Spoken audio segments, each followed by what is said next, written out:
మీ partner గనక sex చేస్తున్నప్పుడు అప్పుడే అయిపోయిందా అనే మాట గనక సెక్స్ చేసిన తర్వాత అంటే డెఫినెట్‌గా వాళ్ళకి సెక్స్‌లో ఎటువంటి సాటిస్ఫాక్షన్ లేదు అని.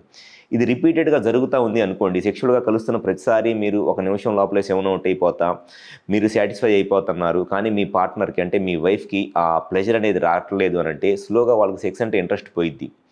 సో, ఎవరైతే మగవాళ్ళు సెక్షువల్‌గా కలుస్తా ఒక నిమిషము దానికన్నా ముందే లేదా 2 మినిట్స్ కన్నా ముందే సెమెన్ ఔట్ అయిపోతుంటే డెఫినెట్‌గా మీ పార్ట్నర్‌తో ఒకసారి మీరు మాట్లాడండి. సెక్షువల్‌గా తను సాటిస్ఫై అవుతుందా లేదా? తనకు ఆ సెక్స్‌లో హ్యాపీనెస్, ఆ ప్లెజర్ అనేది వస్తుందా లేదా అనేది మీరు ఓపెన్‌గా డిస్కస్ చేయండి.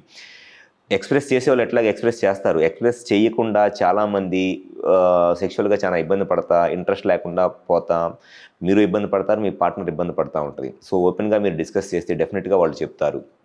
సో, ఒకసారి మీరు ఎవరైనా సరే దంపతులు సెక్షువల్‌గా ఈ సీక్రెట్ స్ఖలనం లేదా ప్రీమెచ్యూర్ ఎజాక్యులేషన్ ప్రాబ్లమ్‌తో ఇబ్బంది పడతా, సెక్షువల్‌గా కొంత డిస్సాటిస్ఫాక్షన్ లోనవుతుంటే, ఒకసారి గనక మీరు అపాయింట్మెంట్ తీసుకొని మా హాస్పిటల్‌లో కన్సల్ట్ అవ్వండి. మాకు విజయవాడ, వైజాగ్, రాజమండ్రి, నెల్లూరు మరియు కర్నూలులో బ్రాంచెస్ ఉన్నాయి. ఈ 5 ప్లేసెస్‌లో మీరు ఎక్కడ వచ్చి కన్సల్ట్ అయినా, మీ సైడ్ నుంచి అసలు ఈ సీక్రెట్ స్ఖలనం లేదా ప్రీమెచ్యూర్ ఎజాక్యులేషన్ ప్రాబ్లమ్‌కి కరెక్ట్‌గా రీజన్ ఏంటి అనేది 100% ఐడెంటిఫై చేసి ట్రీట్మెంట్ చేస్తాం కాబట్టి డెఫినెట్‌గా సెక్స్‌లో మీ టైం పెరిగిద్ది. సెక్షువల్‌గా ఎక్కువ సేపు చేయొచ్చు. డెఫినెట్‌గా మీ పార్ట్నర్ కూడా సెక్స్‌లో ఎక్కువ సాటిస్ఫై అవుతారు.